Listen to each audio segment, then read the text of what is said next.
वो खान साहब ने खुद ही जो तयशुदा इलेक्शन थे उनको ठोकर मार के आगे कर दिया। हालांकि पसे पर्दा उनको पैगाम दे दिया गया था कि पीडीएम की हुकूमत ख़त्म हो रही है और इलेक्शन जो हैं 3 महीने के बाद हो जाएंगे।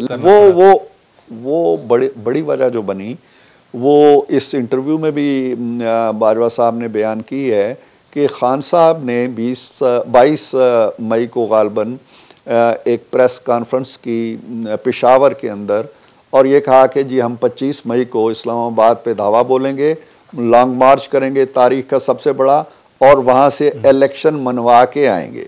हालांकि पसे पर्दा उनको पैगाम दे दिया गया था कि पीडीएम की हुकूमत ख़त्म हो रही है और इलेक्शन जो हैं 3 महीने के बाद हो जाएंगे। लेकिन उन्होंने पॉइंट स्कोरिंग के लिए कि मैं अवाम को ये तासुर दूंगा कि मैं इतना ताकतवर हूँ कि मैं जत्था लेके आया और मैं इंतखाबात मनवा के चला आया, तब मियाँ साहब ने कहा कि अब अगर वो इस तरह से इलेक्शन मनवाना चाहता है तो कोई इलेक्शन की तरफ जाने की जल्दी नहीं है, फिर आप मियाद पूरी करें। बाकी जमातों की राय भी यही थी। तो वो खान साहब ने खुद ही जो तयशुदा इलेक्शन थे उनको ठोकर मार के आगे कर दिया, जिनकी तड़प में आज वो जलसे जुलूस कर रहे हैं।